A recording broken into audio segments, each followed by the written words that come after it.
Hey there, boys and girls.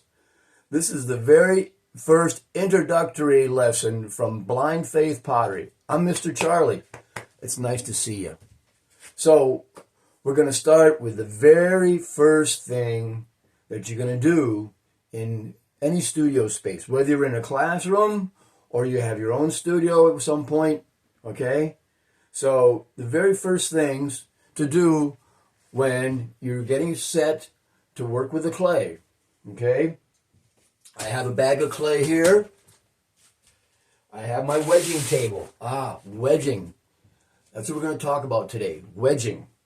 First thing to do with your wedging table, make sure that it's clean of any sort of excess clay, dried up, or otherwise. So we scrape it, okay? Scrape it real clean. And then we also, excuse me, I'm off camera here, but we're also going to use some water. We're also going to use some water. You know what I forgot? This is something that I'm going to go over with you several times in the course of these videos. I forgot to take my ring off. Okay? You have any jewelry in your hands, take it off before you start working with the clay. If you have a loose bit of jewelry, necklaces and such, you might want to take that off too because you're going to be bending over. And while right now it's not going to be critical, if you're working on the wheel, it's going to be very critical that nothing is dangling.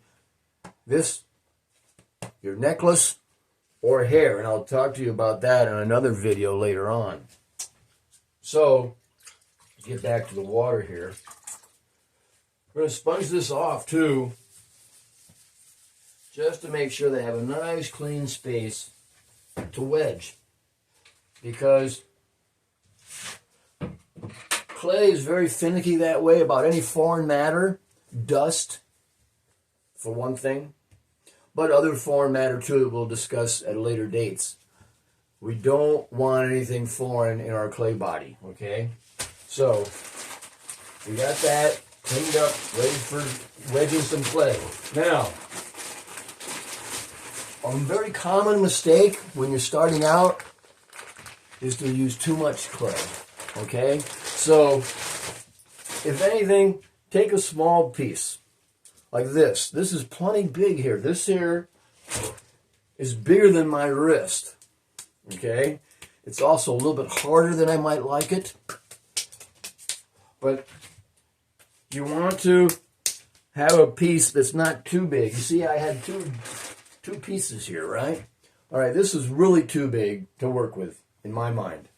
Now, as you get efficient with this process, and as you decide, okay, I can handle a little bit more clay, I want to work a little bit faster, then go with a larger piece, but make sure that it's soft. This clay here is really not ideal for wedging. It's a little bit too hard, but we're going to use it anyways to demonstrate because it'll still be a good clay to demonstrate with. So, we take the clay and we put it on our bat, right, our wedging table, right? And the thing about it is it's two motions. You're using both your hands. One of your hands you're going to push, the other one you're going to twist, okay? You're going to push and twist. Push with your strong hand, twist with your off hand, okay? So that's what we're doing, okay? And eventually, what you're going to come up with, right? You're pushing with your strong hand, you're twisting with your off hand, okay? Eventually, you're going to come up with this cone. You're going to have a cone, right? What you're going to do then is you're going to stand that cone up, okay? And you're going to then proceed, right? Now, what I'm finding what's happening here as I'm doing this, the clay is actually softening up. It's becoming easier to work with. I'm pushing with one hand, and I'm twisting with the off hand. Pushing and twisting, pushing and twisting, pushing and twisting, pushing and twisting, pushing and twisting. And then I have that cone again. So I stand it up on that cone, and I go back at it. And what I'm doing here, this wedging, is accomplishing two things. it's homogenizing the mass. What I mean by that is making it very consistent in terms of its softness, in terms of its pliability. And I'm also getting rid of any possible air bubbles. And I'm going to, when I get done with this, I'm going to demonstrate to you just how well I did by cutting into it, and we're going to see. Do I have any air bubbles? Okay? So I'm pushing and twisting, pushing and twisting, pushing and twisting. And what I didn't explain to you very well is that between each time of pushing and twisting, I'm moving the clay a little bit like this. I'm rolling it over, I guess you might say. Okay? I'm rolling it over. Okay? And that helps to create that cone. Then I come back, and I just, we call this wedging, because what we're doing is we're creating a bunch of little wedges in there. See? You can see. I'll bring it over closer to you. Okay? You can see how that is? Those are tiny little kind of wedges of clay, and they are helping to homogenize the mass and also drive out any possible air bubbles. And I should be able to, after a couple more turns with this, I should be pretty good to show you. And let's hope that I got it right. You know, sometimes you can do this and it just doesn't work, and it's hard to explain why. But it's a failure in the technique, I'm sure. So I'm pushing and twisting, pushing and twisting, pushing and twisting. All right, and notice as I do it, I'm kind of rolling over the clay body, right? Okay, I got one more cone I'm going to work with, and then we're going to split it open, and we'll see how we are.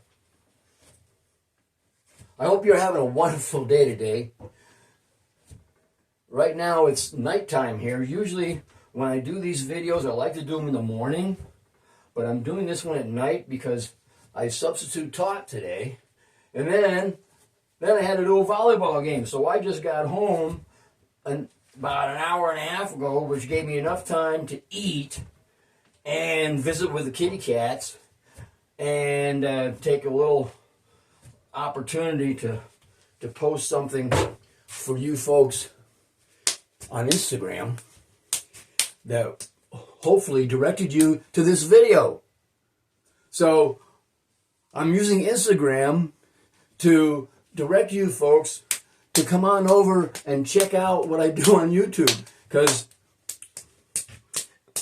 Instagram is nice, but these videos that I do, in order for them to be really complete and instructive, as well as a little bit entertaining, they've got to be at least 10 minutes long, and I'm finding that some of them are running like 30 minutes. So, okay, proof is in the pudding, they say, right? So I'm going to use my string to cut this open, and we're going to see, do I have any air bubbles? Ta-da, the moment of reveal. Oh, wow, look at that. Look at that. Look at that, folks. Look at that. Do you see an air bubble? Do you see an air bubble? Oh, how about this one? Do you see an air bubble? I don't see an air bubble. I do not see one single air bubble. So I must be doing something right. So, hey, does that give you confidence in me? Do you think I can actually teach you some things? I do. And, of course, I'm prejudiced. But, hey. So, that covers wedging, right? Just to review for you folks, right? Right? Not too big a piece. The most common thing that beginners do is they use too much clay, too much water, too much working of the clay. It takes practice. I mean, I'll give you that. You know, it's not something that you're just going to be like pick up on, right? Because you want to. You're so much after like getting it right that you think more is better. Well, more is not better. It's just not. Particularly when it comes to clay, and I'm gonna be able to demonstrate that to you. More water is not good. And when you're beginning, more clay is not good because it's difficult to handle it. Until your hands get used to working the clay, I would suggest this size of ball that I used to wedge, I would suggest you use about 2/3 of that size, if that. That would be a good size right there. It's a really solid handful, but it's not much more than that, okay? So you see what I did? This is a smaller piece. This is a good piece for you to begin with, okay? If I had to guess its weight, put on my thinking cap. Guessing weight, I would say that is probably 3 pounds. 3 pounds of clay. And of course, if you're a little guy, if you're a kid learning this, well, adjust accordingly, but I would certainly cut it in half. If you're a big guy and you think, okay, hey, man, I can deal with it, dude. Okay, I dare you. Come on. And then write me a note how the results were, because bigger and more is not really better in all situations. Some situations, yes, but when we're working with clay, it's not, okay? I repeat myself because it's important. And the reason why I do that is because I don't want you to become discouraged because of failures early on. I want you to be able to continue, and the best way to continue is to feel like you have success from the earliest moments. So this way, I'm helping you, I think, by giving you the best opportunities to succeed. And, of course, you're doing it with me, so you're going to have a little bit of fun along the way. So, I covered it for you, right? Okay, we're going to review. We had a bag of clay. We have our wedging table. What did we do? We cleaned all this guff off of there. Even all the old dried clay. Get it off of there. Okay? Then what did we do? Well, we took our sponge. We sponged it down because we want to make sure that any other foreign matters might not be lurking that would get into our clay. Okay? And then what did we do? Well, we took our clay and we actually wedged. And I'm just going to leave the clay. But again, we pushed and twist, pushed and twist, pushed and twist. And then as we do that, we're kind of rolling the clay over. And I hope you saw that really well. I didn't explain that particularly well, but you're doing this, and you kind of come like this, and then you're rolling over. That's what creates the wedges. That's why we call it wedging. So I think that about covers it. Folks. I know there's a lot more that we're going to go over in the next series of videos. We're going to go over wheel work. We're going to go over hand builds. That's including pinch pots, which I love. I love pinch pots because you work with just enough clay to fill your palm, and the things you can do are just amazing. Now, you can do pinch pots from bigger pieces, but I like to start small. So that's where we're going to start out. Okay? We're going to do things that are just small or big enough, however you want to put it, to work in the palm of our hand for pinch pots. We'll also do slabs. We'll do coils. We're going to go over glazing. We're going to go over the firing process. Many of you probably are totally unaware of this, but there's actually 2 firings, and I even do 3. I have 3 different kilns, okay? I've got an electric kiln, a gas kiln, and I have a sawdust kiln. There's a special kiln that I use just for sawdust firings. And I'm going to demonstrate all that to you. So, hey, you're going to learn something, and you know what?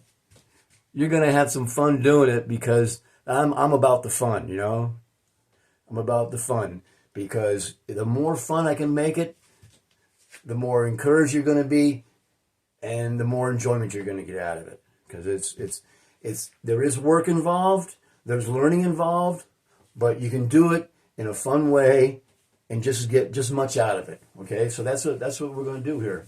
So again, Mr. Charlie, Blind Faith Pottery. Don't forget. Hey, I'll see you next time, right? I'll see you next time. Take care. I love you guys. Bye.